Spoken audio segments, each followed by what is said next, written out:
Hello everybody and welcome back to my channel. Today I'm going to be reviewing Halloween 2.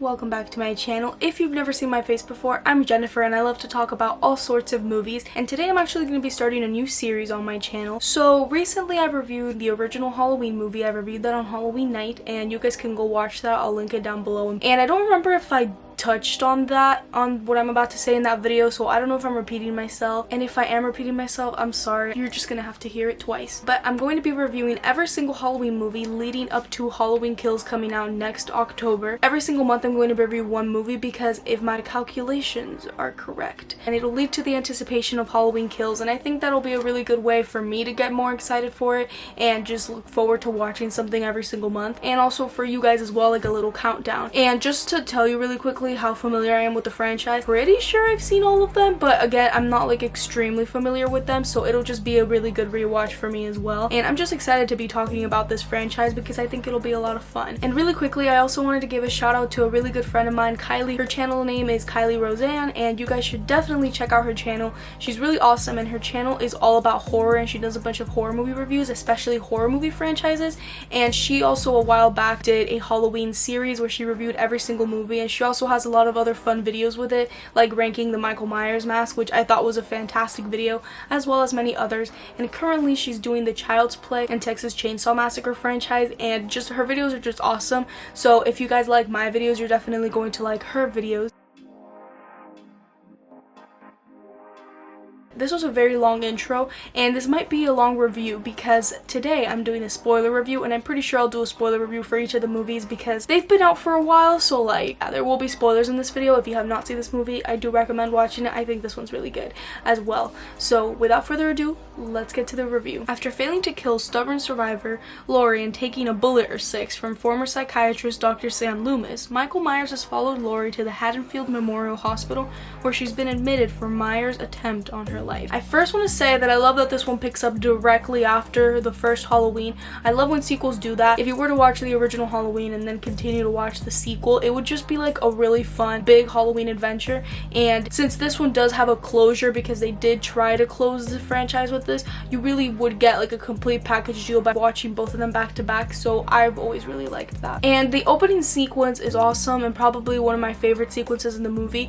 And when I talk about the opening one, not the direct opening, but I mean the one after the intro, which is still technically the opening, it has a lot of really cool directing, and I just love it because it has some wonky POV shots, and I'm a really big fan of point of view shots, and Halloween is, you know, known for them. The first scene in the original 1978 Halloween was Michael Myers killing his sister, and we see that all through the perspective of him inside the mask. And that one was also just, you know, very famous because it's a one shot, although the opening sequence I'm talking about isn't really a one take. It does have a few one take elements, but it does do cuts. It still has a similar style to it, and I just thought it was an overall nice look. I just really like the idea of a camera being in the eyes of him, if that makes any sense. I think that's just awesome, and we kind of get to anticipate what's gonna happen. And there's just a lot to unravel about this sequence I'm talking about, especially when he's in the perspective and he's kind of looking everywhere, and in one side there's trick-or-treaters, and in the other side the police is there, and you know, there's sirens, and Dr. Sam Loomis is screaming, "I shot him 6 times. I shot him in the heart." I just always liked that because I think it's just like showing how small the world can be, because in one corner kids are having fun and they're just living their normal Halloween night, and in the next corner, literally probably like 6 feet apart, multiple murders have happened and there's so much chaos, and these kids just don't know anything about that. And it just also just makes it scarier that he's just looming around in a regular night full of children and just families and people being, you know, people. And I just really liked that sequence a lot, and I liked how you could still kind of hear the trick-or-treaters in the back while you can hear Sam Loomis screaming at the cops, talking about how this person cannot be human. Come on. I shot him 6 times. This guy, this man is... He's not human. I'm gonna kind of dabble on that now that I'm on the topic of him not being human, because this movie definitely questions what Michael is, and at least for me it makes me wonder what the hell even is this guy. Because yeah, being shot 6 times, and not just that, he was shot multiple times throughout the movie and like hurt really badly, and he just walks fine like if nothing happened. And it's kind of a thing where I think questioning what he is really interesting, but it's also confusing at that, because in the original he did get hurt quite a few times, but we never really saw him, and then he just kind of vanished, and we never really had that question, if that makes any sense, like, oh, could he be something that isn't human? But in this one, so many times something happens to him and he just gets right back up and walks like a normal human being, and he has like normal gestures, and it's like weird, because it's like, what the heck even are you? Because in Halloween 1978 we saw him as a young boy, and I don't remember if in the other movies they explore this further. Like I said, I've watched the Halloween movies, but I don't really remember them, but I just feel like they explored his character too much, and I'm getting ahead of myself, but I'm just gonna talk about that plot twist because it's a huge part of this movie, and the plot twist is not my favorite. They explore his character a lot, and we learn that Laurie Strode is Michael Myers' sister, and I won't lie, the first time I saw this movie I was like, oh, like I was shocked, and I mean, I'm always shocked when I hear it because it's just like came out of nowhere, and it's very far-fetched, and to my understanding this wasn't really John Carpenter's first plan for the movie, and I do wonder what their original plan was.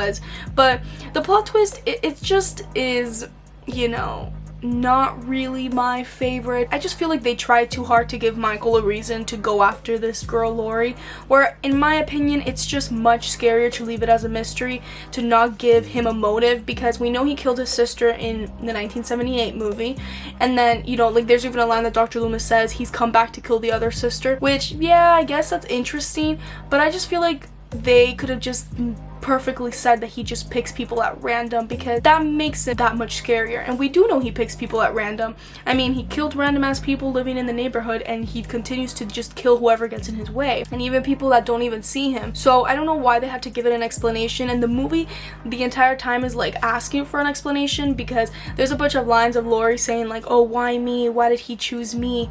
And I don't have a problem with that line. It's just they could have just left it like, he just chose you because you were unlucky, or you know, he just wanted to kill you. Like, I don't think they had to justify that. I'm not a super big hater of it, even though I'm like listing things that I don't like about it, because I just choose to ignore it, and I mean, so does John Carpenter. And I'm just gonna go back to the positives, because I listed so many things that I just have a problem with, because I do think this movie is really good. It has very low ratings, and I don't agree with them at all. I actually would give it much higher than that, and I actually really like the new rendition of the score. I still prefer the original Halloween score, because this one kind of reminds me a little bit like a dash of Phantom of the Opera. I don't know if it's just me, but I love the Phantom of the Opera, and this kind of feels like they meshed them a little bit together. And this movie still has awesome directing. John Carpenter didn't come back to direct. He did write it and produce it, of course, with other people, but the director of this movie did a really good job at keeping that like feel that the first original had, where I could say that they feel consistent. Like, I feel like the first one and the second one feel very consistent to each other, and I think that's something that you want from a franchise. All those wide shots, I mean, Michael is always just looming in the shadows, and that's what I love so much about Michael Myers and the directing of these movies, because it's always really wide, and you get to really see everything, and you get to see a person cooking in the kitchen, and Michael is just randomly in the little corner, just minding his own business, and then he's gonna kill you. And I just really love that. I love that they did that, and they did that so much here. And there's also a lot of really cool shots in the hospital, and I just have to say, side note, but I love when movies have hospitals, and the majority of the movie is in the hospital, and like the abandoned hospital vibe is very creepy and just added suspense to this one. I will say that I did feel a lot of suspense with this movie. And going back to that opening scene, like the one of the first shots with Mrs. Elrod is fantastic, where we get to see the perspective of him seeing her, and we see her behind, and then the camera switches and we see the husband and her, and in the back is Michael. I just thought the editing on that, the way they cut the shot, and everything was just crafted honestly perfectly. That's like a perfect sequence in my opinion, and it just added the suspense because we were seeing it from different angles, and I think that that was just great that they were able to do that. Also, something happens in this movie that I just think is hilarious. It's like not supposed to be funny, but they kill a random teenager, which I do want to say they like never addressed it after. Like, they addressed it a couple times because 2 kids ask a cop like, hey, my friend's been out late, you know, he was wearing a stupid mask, and then Dr. Sam Loomis kind of you know, puts the pieces together, like, oh shit, we just killed like a random ass teenager, just got blown up, which I thought that was just hilarious and how extra that was. Like, he just got blown up, this poor dude. Like, I shouldn't have laughed at that. And I just loved how they ignored that. Like, they probably touched on that, you know, probably 20 minutes after, and then nobody touched on hello car. Although I laughed, I thought it was interesting what they were trying to do with that, because it is hard to find a guy in a mask on the night of Halloween, and I think that that whole idea is very interesting. This guy is walking around in basically a costume, and it's so hard to tell, because if he would have been doing this any other night of the year, you know, it would be easy to catch him, but like, it's Halloween, so yeah, I just thought that was great. Also, there are a lot of deaths in this movie, and this one is a bit gorier than the last one, and I actually did enjoy that, although some of them are weird. Like, there's a death with a nurse and an IV, and I just didn't get it. Like, and then, you know, the guy Jimmy, he like slips on that, and I just laughed hysterically. Like, I was like, oh my god, what am I watching? That's so funny, even though again, I don't think it's supposed to be funny. But also, something that they do a lot in this movie is just, there's a bunch of people at the hospital, like a bunch of nurses, and they just all end up dying, or like the security guard. So like, these people have no purpose, where I feel like in the first one we didn't get to know her best friends that much, but we got to, you know, kind of know a little bit more about them, so they weren't just like walking dead bodies, basically. Like, you know, I guess a word I could say, they weren't disposable, but these felt disposable, a bunch of people at this hospital, which happens a lot in horror movies, and this one did it a lot. I have two deaths that I like in this movie. One of them is the hot tub one, where Michael basically gets the woman in the hot tub and, like, you know, kills her, and then her skin is all ugly. That one was very tense, and it just, because he kept going back and forth, it was very tense, and, you know, she didn't even know it was him. She thought it was the guy she was in the bathtub with.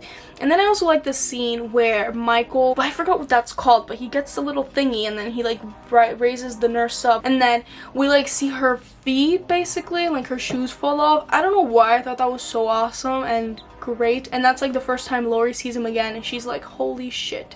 Which, going back to Laurie, this poor woman, I know this would have basically like killed the movie, I guess, if what I'm about to say was established, but did nobody think that Michael would go and get this woman at the hospital? Like, did nobody connect those dots earlier? Because I feel like that's very obvious, you know? Like, I mean, I guess they wouldn't have known because they thought he was dead, but like, still, like, they should have probably put more surveillance on her or something. I don't know. Also, this is like adding 20 points to this movie, but the use of Mr. Sandman is great, and I love that song. I think it's very eerie and creepy, and yeah, I just really like that song, and they used it at the beginning of the movie, and then they used it again at the end, and I just thought it tied everything together really well. I thought the ending was very satisfying. I just had a really good time with this movie, and although I have my issues with it, I think it's still a really good movie, and I honestly will continue rewatching. And I feel like this is a pretty good sequel. I still prefer the first one, and I'm going to give this movie a B.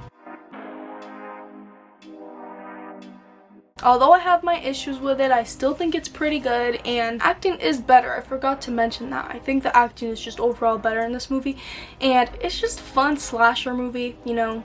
I think it's pretty great. Thank you guys so much for watching this review, and I would love to know what you guys have to say about Halloween 2, if you guys have seen it. It was a lot of fun to talk to you guys about my thoughts on Halloween 2, and I'll make sure to see you guys next time with more videos.